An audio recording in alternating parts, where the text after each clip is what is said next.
Bueno, buenas tardes a todos. Yo les propongo empezar para, mientras tanto, se vaya sumando más gente. Mi nombre es Victoria Jiménez, soy la secretaria de Investigación y Desarrollo de UFLO Universidad y les quiero dar la bienvenida a esta actividad en el marco de la Semana de la Investigación 2020. Así que sin decir más, les dejo la palabra a Leo Datri y a Hernán López, que son los moderadores de este encuentro y que también van a hacer sus exposiciones. Muchas gracias por participar. Ahí estamos, gracias. Gracias, Victoria. Buenas tardes. Mi nombre es Leonardo Datri y junto con Eliana Miranda, con Hernán López y con Luciano, colegas de nuestro laboratorio de ecología de bordes en la sede Comahue de la Universidad de Flores, vamos a presentar avances en 3 proyectos de investigación que pertenecen a nuestro laboratorio y que todos están, algunos más que otros, pero están de alguna manera interconectados por la cuestión urbana y por la relación del medio urbano con sus entornos naturales, y también con la condición urbana, o sea, cómo el medio ambiente influye también en las condiciones de vida de la ciudad. Voy a arrancar yo hablando del proyecto de investigación que dirijo, que se llama justamente Humedales Urbanos, y una forma particular que las ciudades de la región metropolitana de la confluencia tienen de vincularse con lo que llamamos humedales ribereños. En tiempos que se está discutiendo o la posibilidad de contar con una ley de humedales, nos pareció importante no solo mostrar esto, sino mostrar antecedentes internacionales en cuanto a la gestión de humedales, pero sobre todo aquellos humedales que son afectados por los procesos urbanos. Así que mi presentación es esta.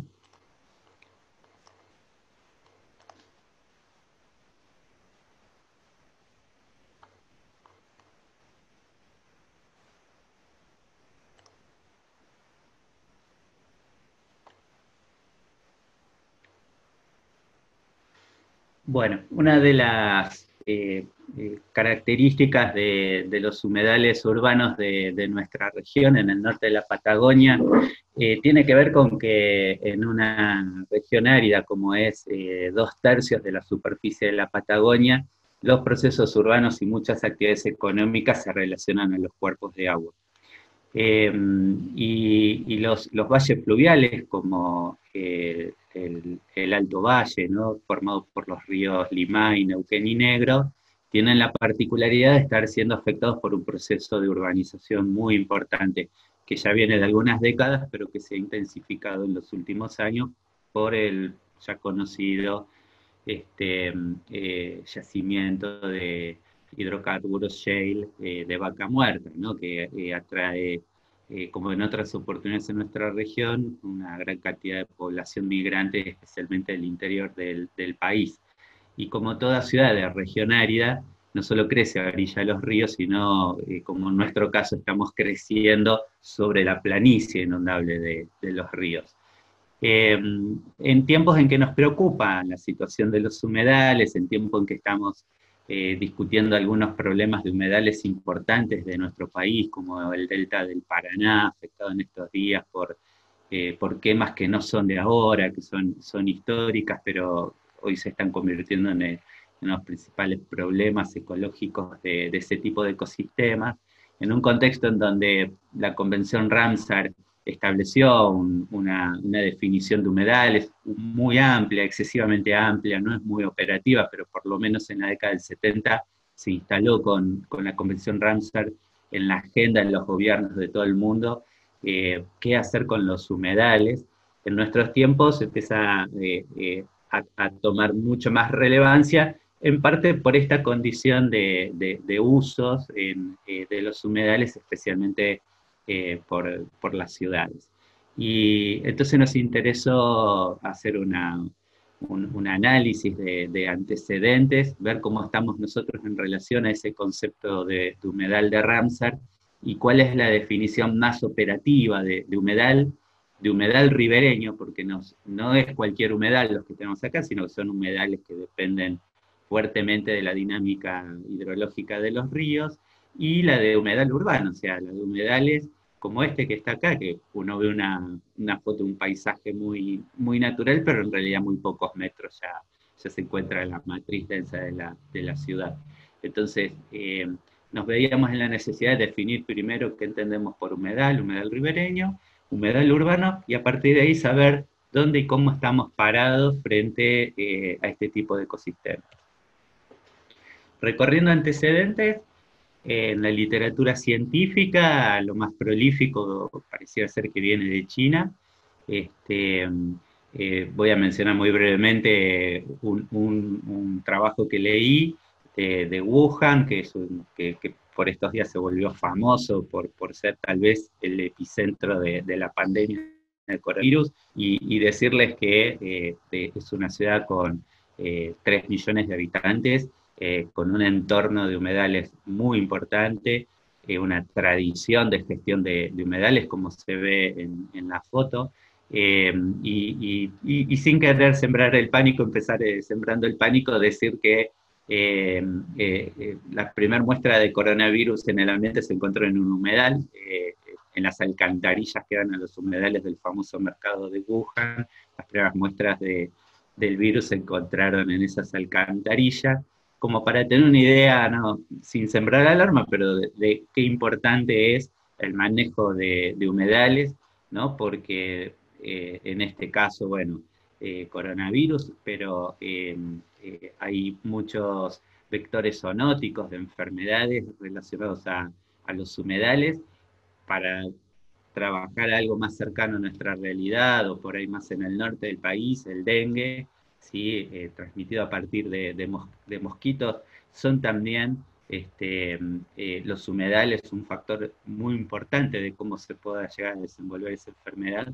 Y con esto, digamos, lo que quiero decir es que un humedal, quiero instalar la idea de que un humedal obviamente es un espacio que nos provee recursos, que se reciclan nutrientes, pero también puede ser fuente de riesgos epidemiológicos, riesgos como los que enfrentamos aquí en la zona, en los humedales que ahora les voy a comentar, y como tal es lo que llamamos en ecología del paisaje un paisaje multifuncional, ¿no? Porque podemos encontrar en un mismo ecosistema muchos atributos de situaciones que en un contexto urbano deberían ser manejadas, como por ejemplo el riesgo, además de la necesidad de conservarlos y manejarlos eficientemente por los servicios que nos pueden llegar a prestar.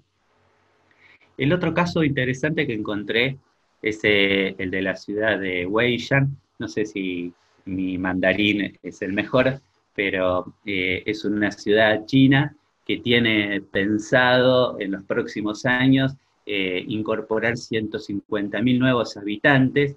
Se encuentra muy cerca del lago Weiyang y tiene una condición que me pareció muy interesante, y es la confluencia de un río y un gran canal de riego hacia el lago Weiyang, que en el ingreso al lago produce una gran cantidad de superficies inundables, y esta es una foto del parque, que media entre la futura urbanización de Weiyang y lo que es ahora un parque natural de humedales, donde incluso subsisten unidades agrícolas con una matriz productiva bastante similar a la nuestra, cortinas de álamos como las nuestras, incluso una lista de especies exóticas que son casi las mismas que tenemos en Alto Valle. Varias de las variedades de sauces y álamos que tenemos dispersos aquí en la orilla de los ríos también están ahí. También debido al uso que se les dio en la actividad agrícola, pero ellos tuvieron una feliz idea, y es que entre la futura ciudad y el lago Weiyang estos humedales sean preservados, se crea un parque, y se piensa que los cuerpos de agua, o sea, las superficies inundables de ese parque, puedan servir como, en primera instancia, las fuentes de reciclado de fluentes cloacales antes de ingresar a un lago que ya de por sí estaba muy contaminado. O sea que le vieron a esos humedales no solo un potencial paisajístico, como vemos acá, donde hay muchas intervenciones arquitectónicas, sino que vieron un parque con una funcionalidad central para no complicar más la situación del lago Huellan y al mismo tiempo usar estos humedales como recicladores naturales de los futuros efluentes cloacales de estos nuevos 150.000 habitantes que se esperan ahí. Y bueno, estos son intervenciones que han hecho, lo han convertido ya en un parque donde se ha preservado tanto la infraestructura rural como los humedales naturales, se preservan y también se adecuaron para actividades recreativas y para educación ambiental. Otro antecedente muy importante de humedales en regiones áridas, que parece un contrasentido, ¿no? Hablar de un humedal en regiones áridas, pero existen y son muy importantes, como islas biogeográficas y en el contexto urbano, como ambientes que refrescan la temperatura del aire. Luciano después va a hablar un poquito de cómo estamos nosotros en relación al clima urbano, pero son bastante valorados, aún aquellos que son artificiales, ¿no? Hace un rato vimos en Huellan una escena muy parecida a la nuestra en Alto Valle, ¿no? De agricultura en relación a humedales.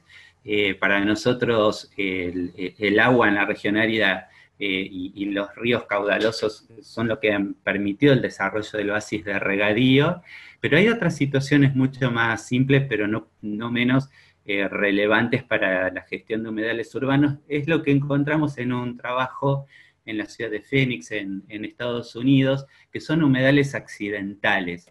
¿A qué se le llama humedal accidental? Al hecho de que una carretera, un terraplén, intercepta el paso de agua o el drenaje pluvial y genera este tipo de ambientes que lo han relevado como muy importantes en los efectos de la temperatura urbana, ¿no? O sea, como uno de los factores de regulación de la temperatura, pero también del tipo de vegetación que se desarrolla ahí. Entonces, estos investigadores lo que proponen es que considerar estos también como tales, como humedales, o sea, estos humedales accidentales, como parte del paisaje urbano y como parte del potencial verde y del potencial regulador del clima que pueden llegar a tener este tipo de humedales.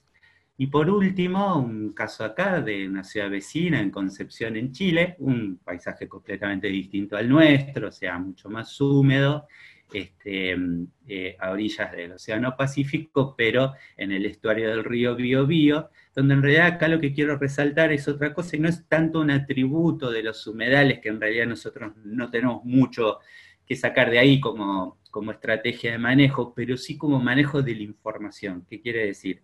La de relevar los humedales, su distribución espacial y organizar la información científica en lo que se llama un sistema de información geográfica. Nosotros hemos creado acá el SAUCIG, SAU por sauce, y porque como va a hablar Hernán y Eli después, la única especie arbórea nativa del monte patagónico, o sea, de la región árida patagónica, es un tipo de sauce que es único de Sudamérica. Después les vamos a hablar un poquito más de eso. Entonces nos pareció una especie que localmente está en riesgo de extinción, no en Sudamérica, pero sí en nuestra región.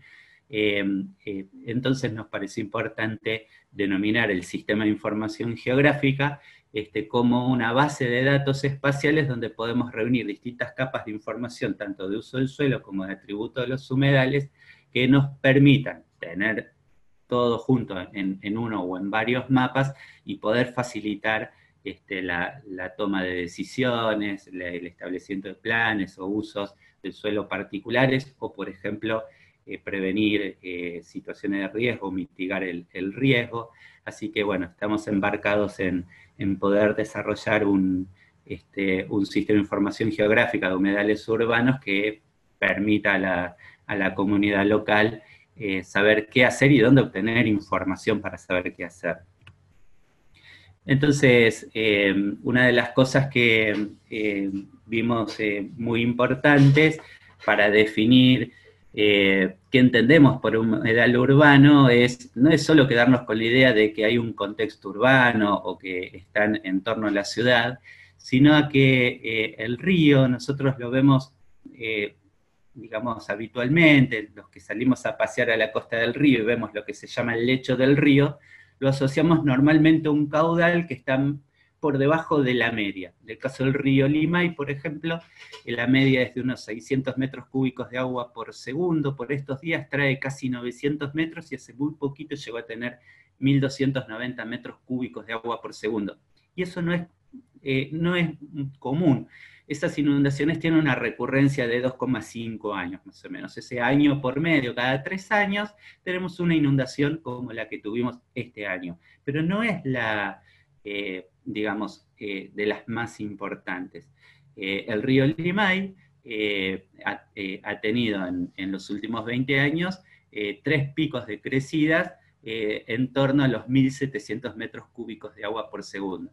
Entonces, no alcanza con decir que un humedal urbano, ¿sí?, es un cuerpo de agua o una superficie susceptible de ser inundada, ¿sí? La Convención Ramsar atribuye humedal a un montón de situaciones donde el agua está en forma permanente o en forma recurrente en un determinado lugar, pero no nos dice cuándo. Entonces, una de las primeras cosas que hicimos es modelar, digamos, cuál es la superficie que puede ser alcanzada por una inundación, ¿no? Entonces, ya tenemos 2 variables para pensar, la ciudad por un lado y la posibilidad de que esa ciudad alcance esa superficie inundable del río. Entonces, fuimos también a la literatura y encontramos un trabajo de un grupo argentino que lidera Patricia Candus, que trabajó mucho esto del concepto de humedal, ¿no? Y dice algo interesante sobre los humedales, y que no es solo un cuerpo de agua o una superficie de tierra que pueda estar inundada anualmente, como dice la Convención Ramsar, sino que puede estar inundada recurrentemente, ¿sí?, en un determinado periodo de tiempo, lo cual es dificultoso, o sea, poder saber si el río Limay ha tenido inundaciones de 2.600 metros cúbicos de agua por segundo, pero el antecedente más cercano a eso fue hace 100 años.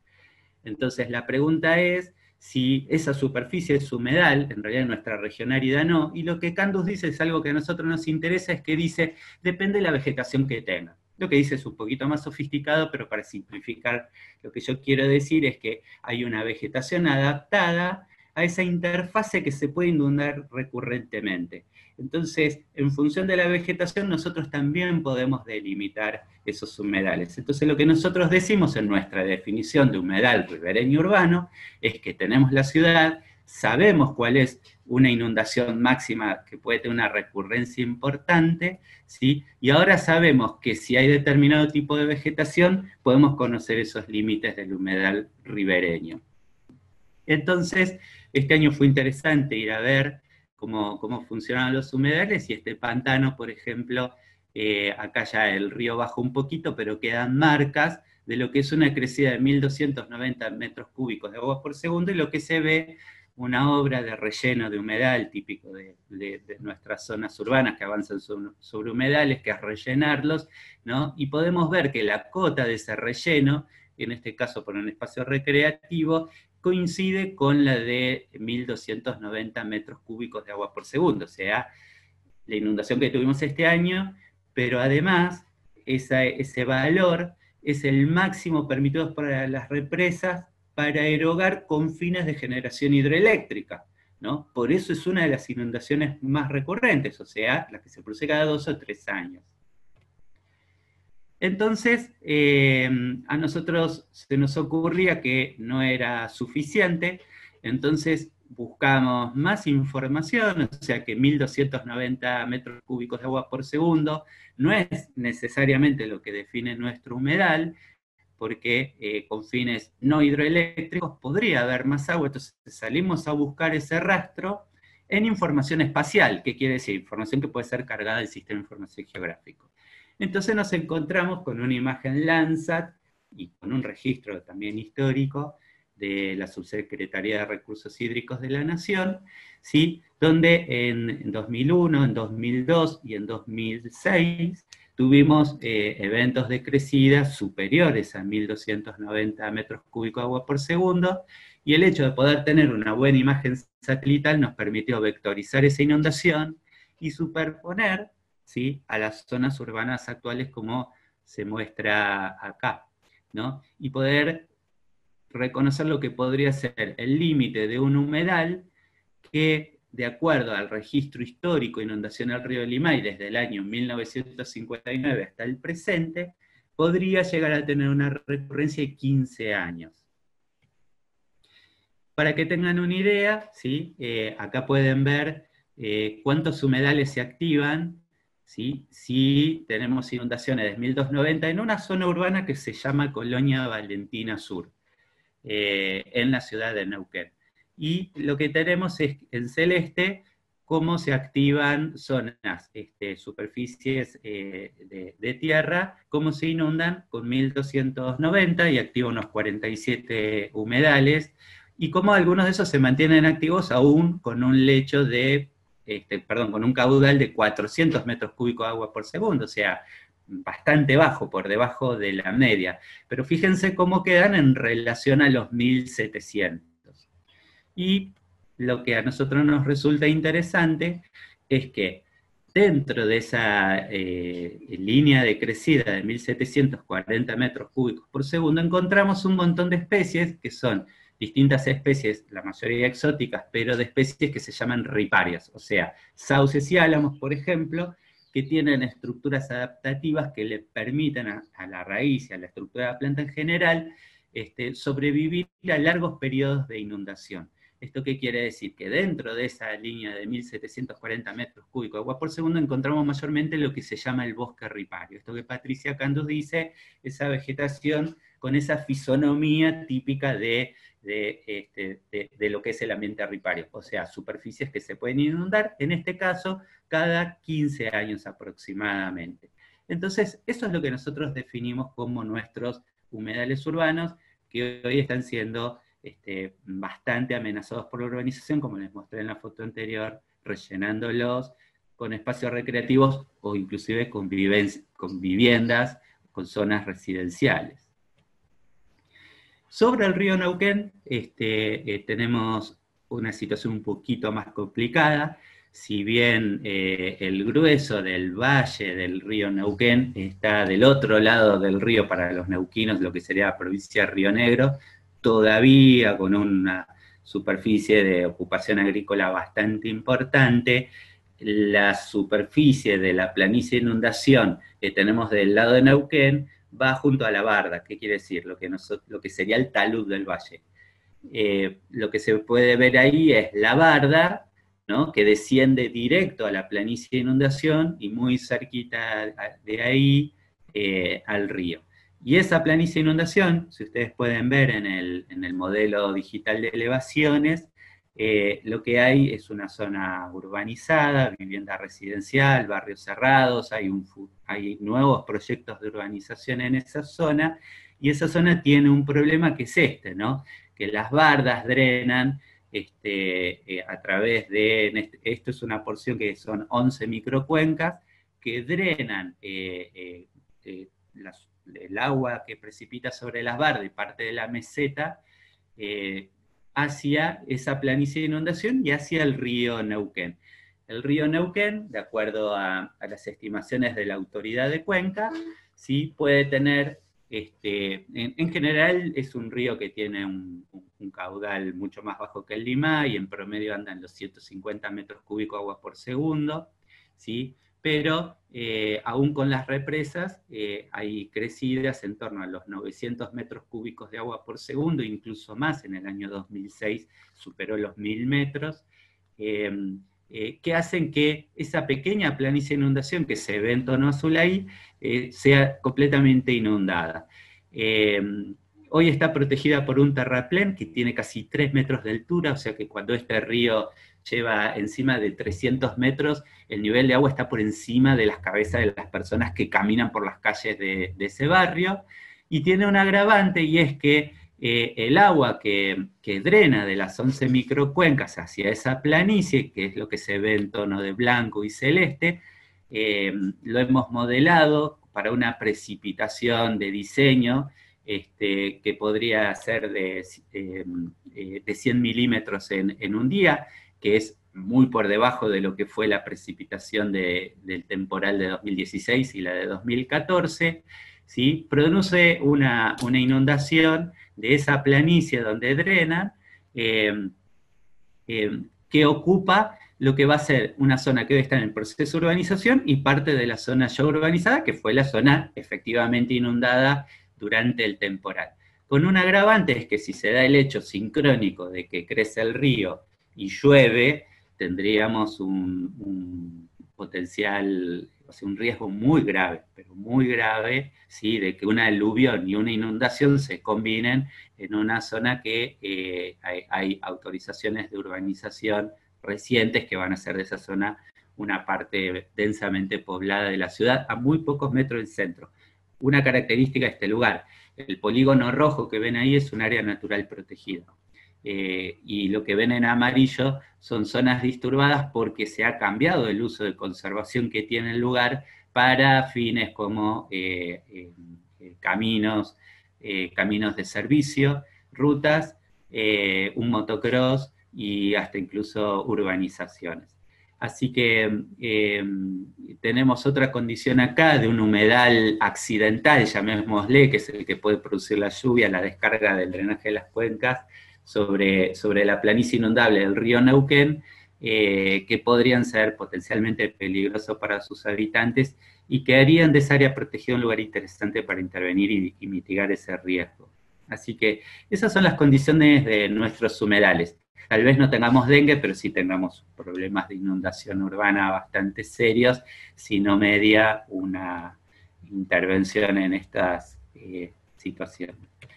Bueno, nuestros chicos de la carrera de arquitectura han pensado qué hacer con superficies como eso. Esto pertenece a un proyecto de jardín botánico en la ciudad de Plotier, donde Hernán es curador, y bueno, esperamos que podamos avanzar. Serían intervenciones con un diseño más adecuado a lo que es una superficie inundable, por eso se los quería traer y mostrar acá de cómo se pueden pensar esos humedales urbanos.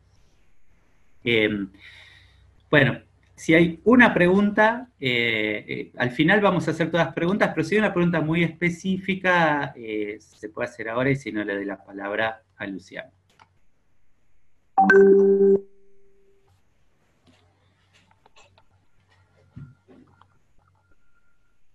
Bueno, le voy a dar la palabra a Luciano. Mientras Luciano prepara su presentación, les comento que para cada presentación, si hay preguntas muy específicas, las pueden ir dejando en la pestañita que tienen para preguntas y respuestas, y se las transmitimos después a los oradores, pero al final todas las preguntas que se vayan acumulando las vamos a estar conversando y respondiendo entre todos. Luciano. ¿Qué tal a todos? Estoy tratando de compartir, no sé si llegan a verlo. Ahí está. ¿Lo ven bien a la presentación? Sí, perfecto. Bueno, buenas tardes a todos. Muchas gracias por venir. Lo que les voy a contar ahora es una parte de los primeros resultados que venimos teniendo de un estudio que hicimos en el mes de mayo, o empezamos a hacer en el mes de mayo. Bueno, el título resume bastante bien, es Efectos del aislamiento preventivo vinculado a la pandemia, sobre la valoración de espacios verdes públicos en relación con las características residenciales. Esta cuestión de la valoración de los espacios verdes es una pregunta que teníamos ganas de encarar ya desde el año pasado, y empezó siendo una pregunta local, es decir, que nos interesaba contestar por lo menos a nivel local, pero bueno, la cuarentena y todo el contexto tan particular de este año nos hizo acelerar la cuestión y lo vimos como dentro de la tragedia que estaba representando, como una oportunidad para abordar estas cuestiones, ¿no?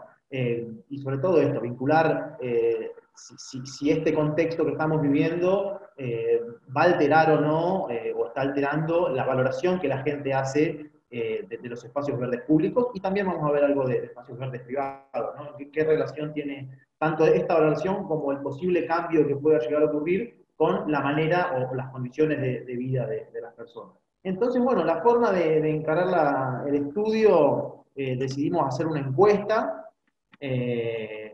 con una serie de preguntas que, bueno, difundimos por diferentes listas de difusión. Llegó a todo el país, por suerte tuvimos 739 encuestados, y bueno, la encuesta se estructuró en dos tipos de preguntas, unas que apuntaban o sea, cuyas respuestas apuntaban a describir las variables del sujeto que estaba contestando, variables de todo tipo, pero principalmente habitacionales, y otras preguntas que apuntaban a conocer de alguna manera y estimar esa valoración de los espacios verdes que hacía el sujeto encuestado, ¿no? Y como les decía, esto lo empezamos a hacer, en mayo fue la primera ronda de encuestas, la idea es repetirlo cuando haya terminado el aislamiento obligatorio, y bueno, encontrar si hay diferencias en los patrones que asumiríamos serían debido al contexto que estaban viviendo en el momento de contestarlo. Bueno, ahí hay un resumen de la estadística de las características generales de los encuestados. Mayormente mujeres han sido, pero tenemos una buena representación de hombres, y la mayoría tuvieron entre 20 y 50 años. Entonces, como les decía, ahora les voy a mostrar solamente una parte de los resultados que venimos teniendo hasta ahora. La encuesta fue bastante larga, y confiamos en que vamos a tener bastante información. Ahora no tenemos tanto tiempo para discutir todo, y vamos a abordar un par de las preguntas que estaban en la encuesta, ¿no? En primer lugar, la pregunta que vamos a estar mirando era, que se hacía la gente, era si en las últimas semanas, desde el momento que estaban haciendo la encuesta, que fue en mayo, tuvo sensaciones de estrés que pueda asociar a la condición de aislamiento, ¿no? Por ejemplo, ahogo, angustia repentina, palpitaciones, ansiedad, etc. Y la idea es comparar o contrastar las diferentes respuestas que tuvieron en función, por un lado, del tipo residencial donde vivían, y por otro, si tenían jardín privado y el tamaño de ese jardín. Entonces, bueno, en primer lugar vimos que se aprecia un efecto de las dos cosas, es decir, el tipo residencial alteró o influyó en la incidencia del estrés declarado por las personas, y vemos que la incidencia mayor tuvo en la subpoblación que vive en departamentos o en PH, mientras que a medida que, o sea, pasamos a otras categorías de residenciales, como casa de un barrio regular, casa en barrio privado y casa rural, fue disminuyendo la incidencia de respuesta por el sí, por gente que afirmó haber tenido sensaciones de estrés durante el aislamiento. Y por otro lado, un efecto similar vemos con la tenencia de jardín privado. Vemos que la gente que no posee jardín tuvo una mayor probabilidad de respuesta por declarar que tuvo estrés, mientras que jardines a partir de 50 metros cuadrados, la incidencia de estrés empieza a disminuir. Nada. Eso como primer pantallazo. La segunda pregunta fue: ¿en qué medida considera usted que siente impaciencia por volver a visitar los espacios verdes públicos? Y otra vez, contrastar en función de las dos variables de respuesta, variables categorías, que son tipos residencial y tamaño de jardín privado. Bueno, otra vez el efecto empieza a aparecer. Se ve que en la gente que vive en PH y en DETO tuvo mayor proporción de respuesta con algún grado de impaciencia por volver a visitar espacios verdes públicos, mientras que la gente viviendo en casa o en casa rural se diluyó o se pierde, se llega a perder incluso esa declaración de impaciencia por visitar espacios verdes públicos. Estos son estimadores indirectos de la valoración. Y lo mismo pasa con el tamaño del jardín privado, aunque la tendencia es un poco más suave. Bueno, y en este caso incluyo también otra variable, que es la tenencia de balcón para la subpoblación residente en departamentos. Y bueno, se ve que la gente dentro de la subpoblación que vive en departamentos, tener balcón aumenta la probabilidad de que la gente diga que se siente menos impaciente por volver a visitar espacios verdes públicos.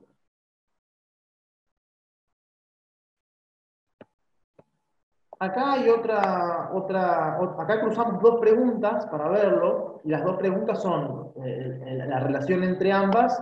Resulta en este tipo de gráficos donde relacionamos la frecuencia del uso que le da la gente a diferentes tipos de espacios verdes públicos con la distancia que tiene de la residencia a esos espacios, ¿no?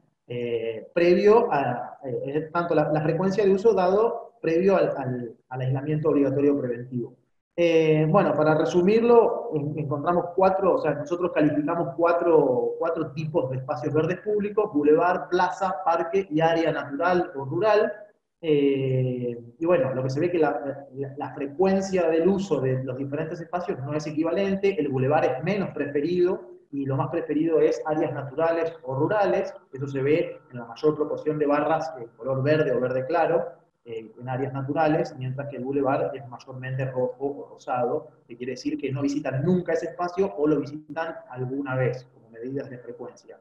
Y al mismo tiempo se ve que la frecuencia de visita disminuye a medida que la distancia aumenta a esos lugares, siendo que la gente nunca se mueve más, o sea, muy poquita gente contestó que visita frecuentemente o asiduamente bulevares que están a más de 1000 metros de su casa, mientras que las plazas y los parques, incluso también las áreas naturales, mantienen una frecuencia moderada a alta de visitas, aún estando alejados de su residencia. Acá hay otra forma de estimar de manera indirecta la valoración que hace la gente a diferentes clases de espacios verdes.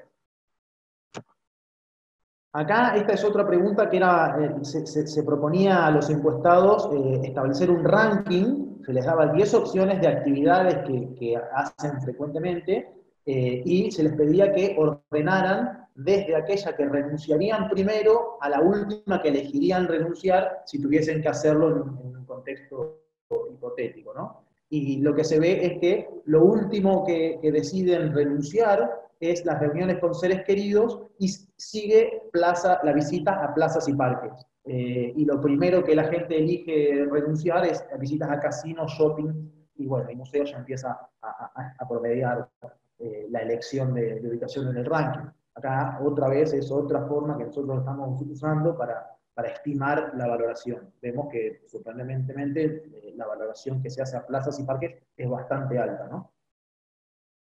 Entonces, bueno, como empezando a sacar conclusiones o a concluir respecto a este puñadito de información que podemos tener hasta ahora, se identifican 3 escalas para pensar, o nosotros identificamos 3 escalas para pensar los espacios verdes públicos, urbanos en general. Una escala de ciudad, una escala de unidad funcional y una escala manzana, que acá están invertidos los carteles, discúlpenme, pero en medio es escala manzana y el último escala unidad funcional. Por un lado, vinculado a la escala de ciudad, nos podemos hacer la pregunta de qué características deberían tener los espacios verdes públicos de acuerdo a las preferencias que hace la gente de los diferentes tipos, ¿no? Y no dar por hecho solamente estos 4 que nosotros vimos, que era bulevar, plaza, parque y espacio natural o áreas naturales, sino a mí me motivó a pensar o a decir, bueno, deberíamos ser creativos, no atarnos a estas 4 posibilidades y realmente escarbar un poquito más en cuáles son esas características buscadas y de última animarnos a diseñar nuevos espacios verdes públicos que cumplan con características que todavía por ahí no tenemos. Por ejemplo, acá en Neuquén, la primera foto es un bulevar, se llama bulevar, digamos, es un bulevar clásico, pero acá en Neuquén hay algunos bulevares que son lo suficientemente anchos para cumplir funcionalidades típicas de una plaza, donde la gente los elige como lugares de establecimiento, de pasar el rato, ¿no? Y no dejan de ser bulevares en el término que son alargados, y están dividiendo doble carril de avenida. Así que bueno, eso por un lado. Y bueno, y otra de las preguntas a escala ciudad que nos motiva los resultados que venimos teniendo es dónde deben estar los espacios verdes públicos. Acá yo puse 3 ejemplos de situaciones urbanas, todas de acá de la región.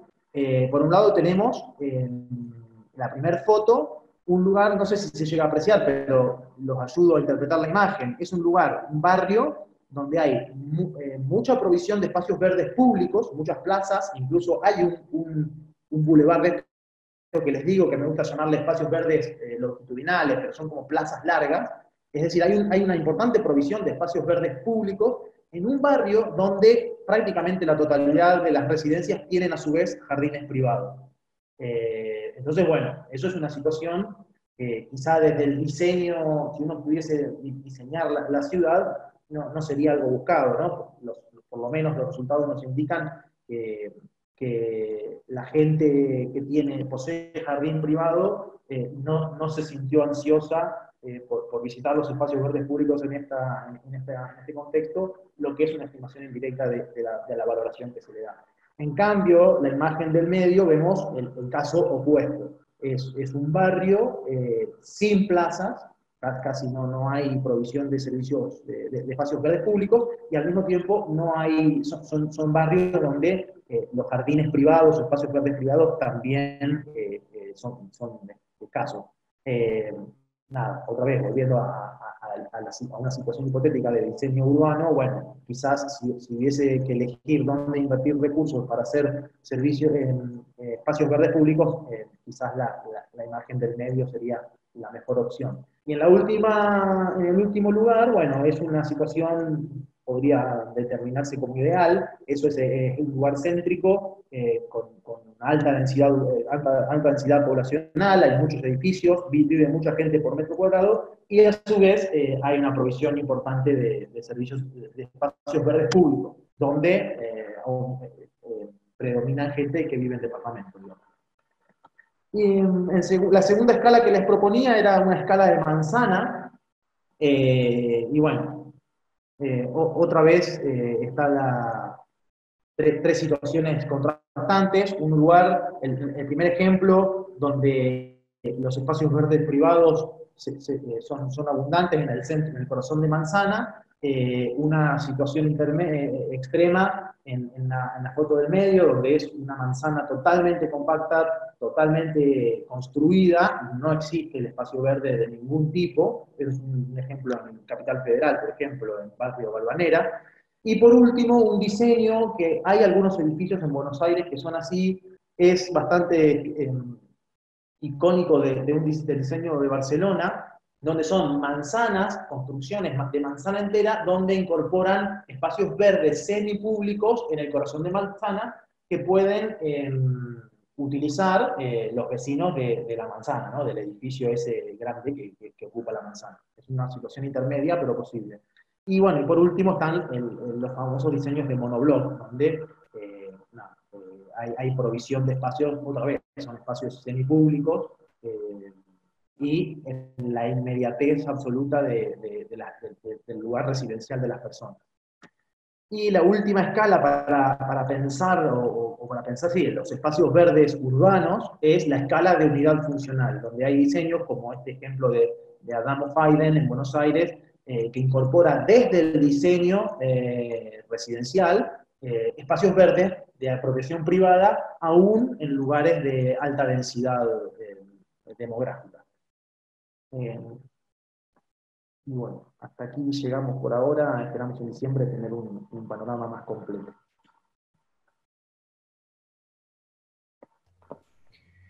Gracias, Luciano. Chequeo a ver si hay alguna pregunta específica, ¿no? Así que bueno, seguimos con Eli. Ahí voy.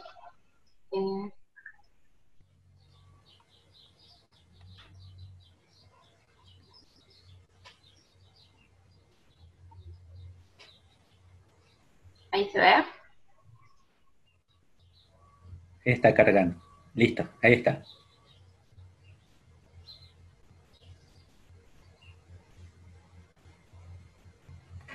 Bueno, me anda todo medio lento. Ahí voy.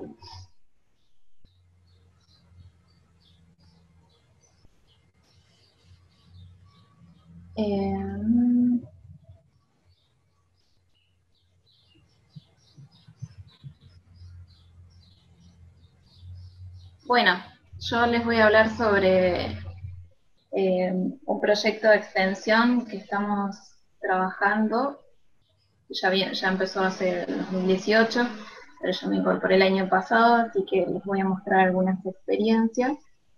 Y estaba manejando el cartelito.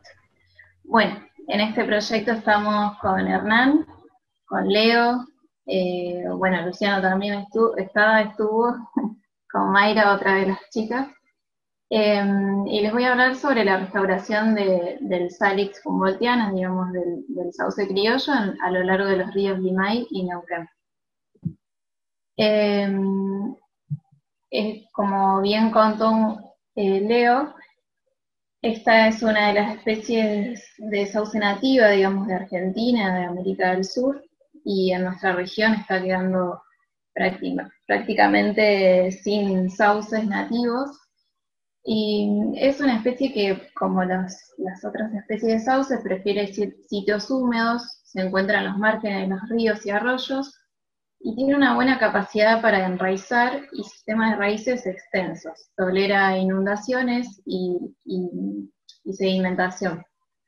También es una especie que se propaga muy bien por semilla y coloniza áreas ribereñas con gran disponibilidad de agua y luz, donde forma densos repoblados en sus condiciones originarias y naturales. Esta especie rebrota con facilidad y se reproduce bien vegetativamente de manera artificial, condición que es la que aprovechamos, digamos, para reproducirla. La situación de esta especie en la zona del Alto Valle es que compite con especies exóticas de salicáceas, como álamos u otros tipos de sauces, y otra de las condiciones, digamos, de la situación de esta especie es que al haberse construido las represas instaladas a lo largo de los ríos Limay y Neuquén, se ha visto perjudicada, digamos, su propio asentamiento, digamos, en los distintos bancos de arena, digamos, a lo largo de los ríos. Otra de las causas que afecta a sus poblaciones es el crecimiento poblacional y el avance de la urbanización a lo largo del lecho del río, digamos, como bien mostraba Leo, en estos humedales que tenemos acá en el Alto Valle, muchos grandes emprendimientos inmobiliarios, digamos, se asientan sobre los ríos y están desplazando, digamos, el hábitat natural de esta especie. Entonces, esta es una especie que en cuanto a su conservación está siendo muy fragmentada en cuanto al hábitat, en cuanto a su competencia y pérdida de identidad genética. A raíz de estas problemáticas es que se genera este proyecto de extensión como redes de restauración del sauce criollo, vinculando distintos convenios con varias municipalidades como la de Plotier, entre el INTA, entre la municipalidad de Cipolletti, de Centenario. Y en este proyecto lo que se busca es asistir de manera artificial a la especie, implantando plantas en un ambiente, digamos, degradado, con el fin de poder incrementar la densidad de la población, incrementar su diversidad genética, y así permitir que su restauración activa, mediante una reproducción sexual futura, sea posible. Para esto, nosotros en el laboratorio hemos colectado estacas primero a lo largo de los ríos, siempre respetando la identidad genética de los individuos, si bien estamos haciendo estudios, pero después les contará mejor Hernán, sobre las poblaciones que tenemos de sauce criollo hoy en día a lo largo del río, tanto Neuquén, funcionarían como una población aparte, o metapoblaciones, digamos, distintas a las del río Limay. Entonces nosotros respetamos la obtención, digamos, de estas estacas en cada uno de los ríos. Y luego hacemos que estas estacas de entre 20 y 15 centímetros las hacemos enraizar y brotar, digamos, en este dispositivo, que más o menos tiene 1 metro de largo y 50 centímetros de ancho, donde se le coloca un poco de agua y un un calentadorcito, digamos, que le da un poco de temperatura al agua, y luego de pasados 5 días ya las estacas poseen raíces. Y luego, bueno, brotan y explotan como vemos aquí. Una vez que estén listas, ya a los 15 días ya podemos pasarlos a un soplado con el sustrato del río y ya listas para, digamos, ser plantadas. En este mapa les muestro, digamos, los sitios de restauración y los números indican a la cantidad de plantines, digamos, que se plantaron en el sitio. Esto es en Plotier, China Muerta, y esto es cerca de donde estaría el jardín botánico. Acá es Cipolletti y la ciudad de Centenario. En este mapa lo que les quiero mostrar es, estos puntitos verdes, son los árboles de sauce criollo que hemos monitoreado, digamos. Entonces, aquí podemos ver, digamos, dónde tenemos poblaciones de sauce criollo que quedan aún, sobre todo en el río Limay. En el río Neuquén todavía no vemos o no hemos encontrado. Y estos siguen siendo los sitios, serían los sitios de restauración estratégicos que hemos elegido para digamos, plantar estas estacas. Aquí les muestro el sitio del paseo costero en Plotier. Acá está el intendente también plantando con nosotros. La idea siempre fue invitar a la comunidad para participar de estas jornadas. Aquí plantamos aproximadamente 30, no 20, no me acuerdo. Pero bueno, fue muy exitoso el momento de la plantación, pero luego, lamentablemente, al no ser monitoreado y todo el tiempo estar, digamos, monitoreando estas plantaciones, no sobrevivieron, así que bueno, tenemos que hacer mejoras a la hora de restaurar. Yo creo que ahora que va a estar el jardín botánico ahí al lado, va a ser un poco más fácil y productivo. Luego fuimos a la isla Jordán en Cipolletti, donde también invitamos a la comunidad, y aquí es un sitio de la municipalidad donde se destinaron algunas estacas a hacer un estaquero, digamos, para futura producción de estacas, y aquí es un sitio que es muy particular porque tiene una cantera donde naturalmente están creciendo individuos de sauce criollo, y bueno, nuestra idea también es ayudar en este sitio y estudiar, digamos, esta población tan particular. Luego en Centenario hicimos otra jornada, esto sería a lo largo del río Neuquén, y ya este es un espacio más público, digamos, donde también nos ayudó la comunidad y pudimos plantar varios individuos también, 20, 30. Lo que sí, luego no tuvimos éxito porque algunos individuos fueron extraídos, pero bueno, seguiremos ahí plantando. ¿Por qué es importante la restauración de esta especie?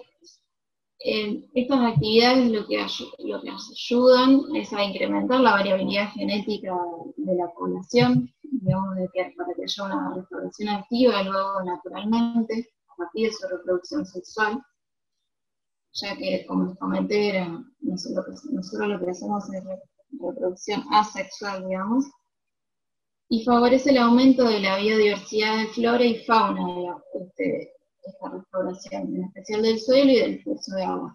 También los sauces son un recurso muy preciado apícola, digamos, ya que es una de las principales fuentes de néctar y polen para las abejas, es un polinizador y a su vez un elemento biológico indispensable para la producción frutícola en el caso de nuestra zona.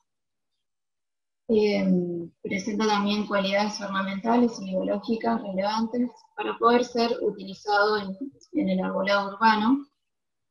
No se comporta como una especie invasiva como sucede con otras especies de sauces.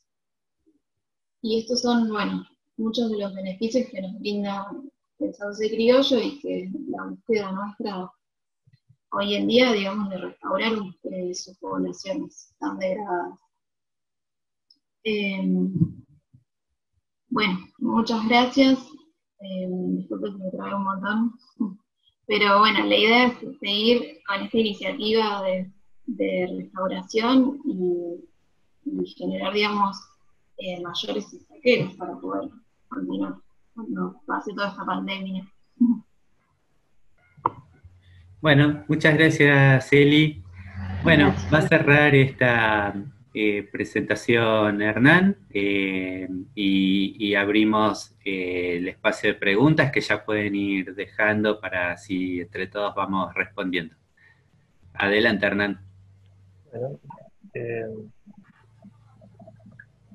puse para compartir. Ahora en un momento. ¿Qué me avisan?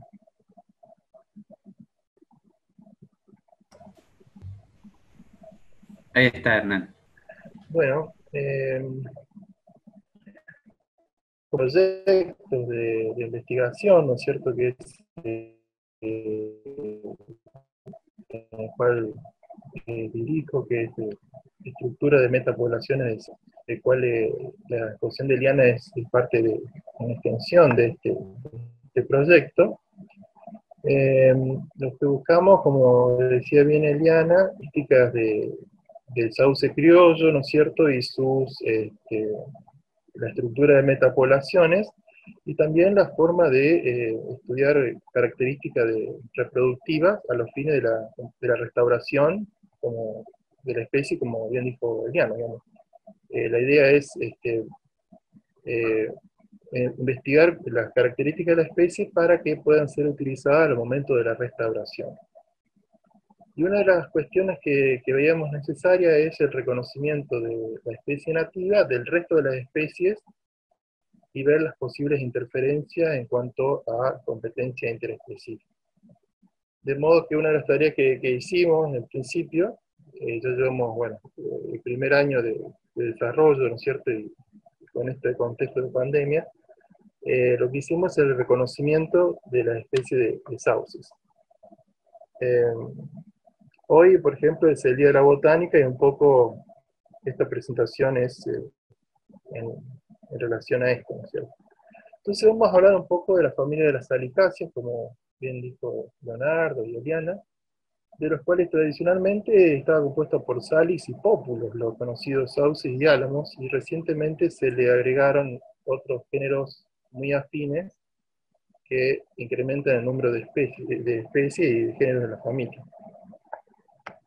Nosotros vamos a hablar de Salix, ¿no es cierto?, de los sauces, y en general cuando nosotros hacemos referencia a los sauces y preguntamos la distribución de los sauces, aquí tenemos la distribución de los sauces que tiene una distribución bastante amplia a nivel mundial. El género de los sauces tienen alrededor de 400 especies que se agrupan en diferentes grupos o diferentes subgéneros. Ahí, como ven, en rojo es el género, en violeta son los subgéneros, Salix, Protistea, Benthis, y después tenemos secciones o pequeños grupos, y acá tenemos en este grupo Humboldtianae, donde se encuentra nuestro sauce nativo, el sauce Humboldtiana. Una característica de este grupo, del subgénero Protistea, es que es un género muy primitivo dentro del género, cuya antigüedad son alrededor de unos 30 millones de años, comparando con los otros géneros de especies exóticas, por ejemplo, que son de 5 millones de años, nos da una idea de la antigüedad. Al ser un género bastante antiguo, tiene muchos caracteres y adaptaciones un poco relegada en contraposición a las nuevas especies que tienen mayor tasa de crecimiento, mayor desarrollo y tienden a ser invasivas. Los caracteres que hemos utilizado para diferenciar las especies son, por ejemplo, cómo es el hábito del tronco, cómo es el árbol, cómo son las hojas, la morfología, la arquitectura de las hojas, es decir, cómo son las venaciones, la característica de las yemas, las glándulas, si tienen determinadas glándulas en el cielo de las hojas, si tiene pelo, la pubescencia, cómo es la inflorescencia o cómo son las flores, tanto femeninas como masculinas, porque los sauces son dioicos, es decir, hay ejemplares masculinos y femeninos. Anterior a estos estudios se reconocían 3 o 4 especies en la literatura botánica, ¿no es cierto?, de la región. Incluso se hablaba de un complejo de especies, porque es tan dificultoso a veces diferenciar las especies,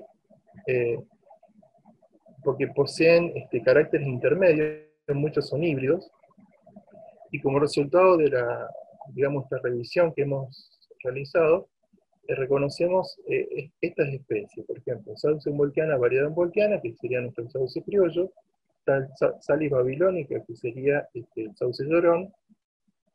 Lo que se llama con X significa que son híbridos. Tenemos sauce pendulina, la forma pendulina, la forma eritroflexosa y salomoni.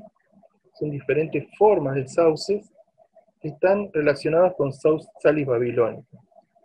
Luego tenemos Matsudana, que es el conocido sauce eléctrico, el nígara, el fragilis, con las formas frágiles, y vitelina, que se caracteriza por tener sus ramas amarillas. Luego Viminalis, caprea y el conocido sauce blanco, Salis alba. En relación con los sauces, vemos las características. Estas son las características típicas de nuestro sauce criollo, una corteza muy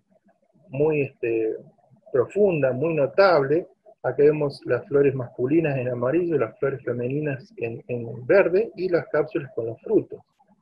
El conocido Salis babilónica, sauce llorón, vemos el hábito que tiene, ¿no es cierto?, tan péndulo. Luego tenemos a pendulina, que son híbridos de esto. En este caso es un caso muy notorio, porque tenemos ejemplares masculinos a la derecha, totalmente amarillos, que ahora están en floración, y femenino a la izquierda. Este espacio fue una foto hace un año, como ven ya hay escombros. Actualmente, quizás dentro de una semana se esté inaugurando como un espacio costero, no sé, un paseo costero, de los cuales no estoy seguro que existan estos árboles, porque han sacado bastante. Acá tenemos el pendulina de eritroflexosa, que es como un eléctrico, pero con tallos rojizos. La foto a la derecha es la foto de nuestro río Limay, que está en la permisa de inundación.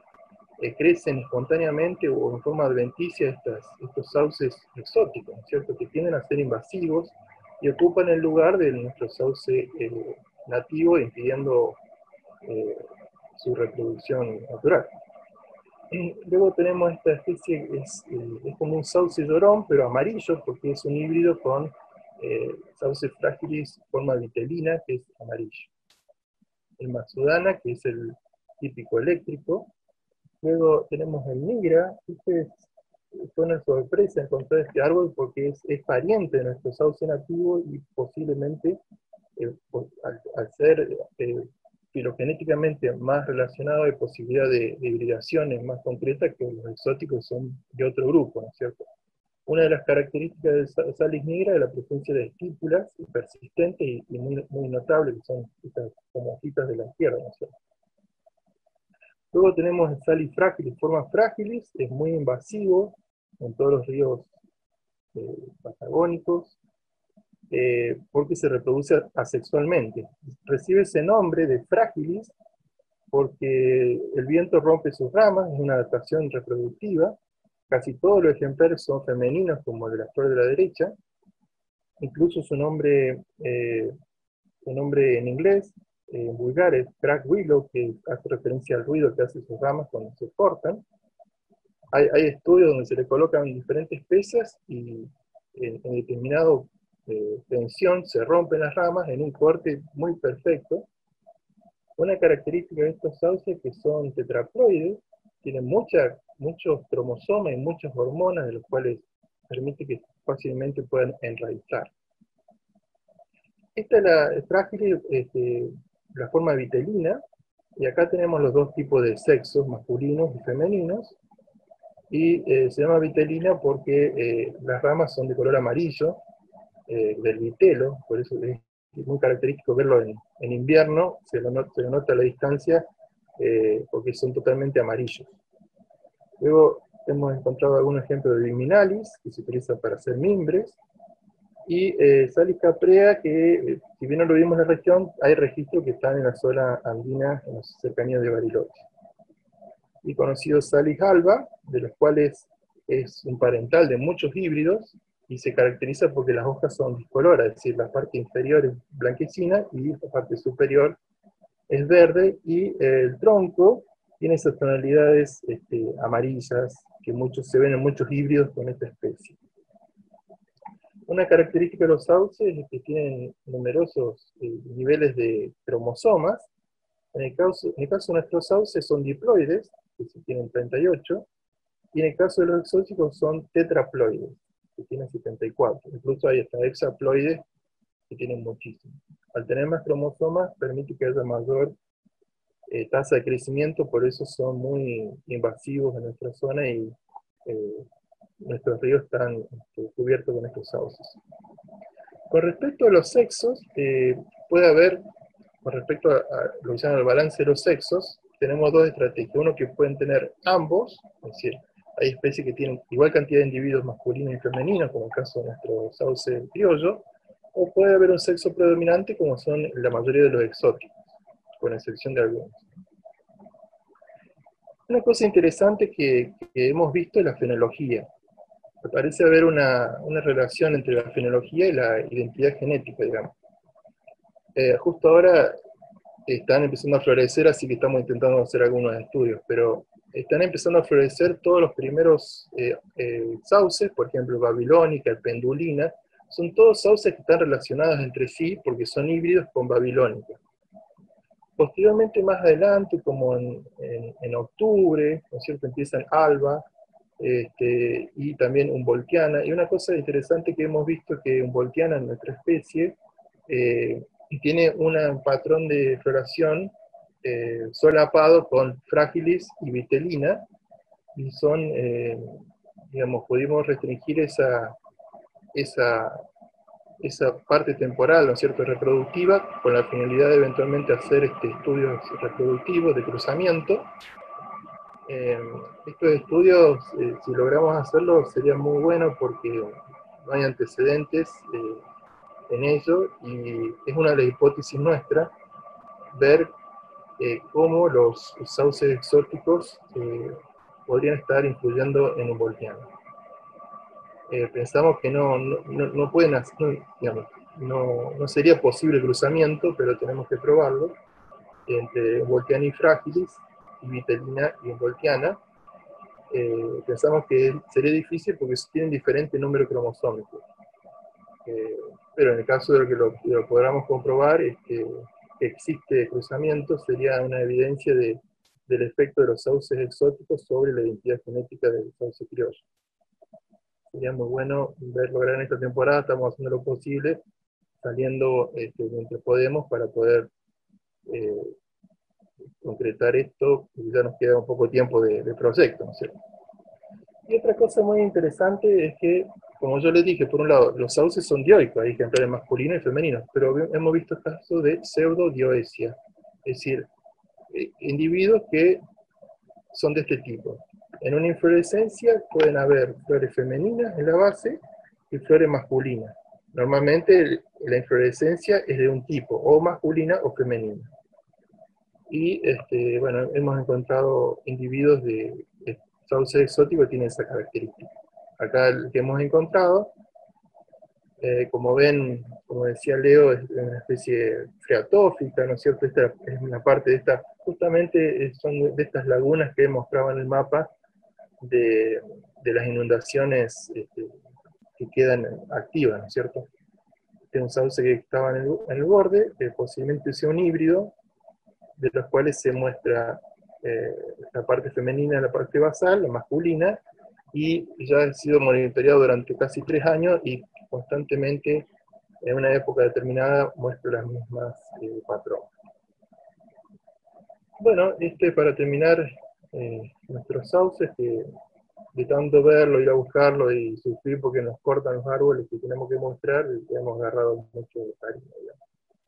Bueno, muchas gracias, espero que les haya gustado y si tienen algunas preguntas, estamos a disposición. Gracias, Hernán. Bueno, mientras vemos si alguien tiene interés en hacernos alguna pregunta, los quiero invitar a todos a inscribirse a un curso de xerojardinería y espacios verdes patagónicos, donde los que estamos acá vamos a ser docentes junto a otros miembros de nuestro equipo, del laboratorio.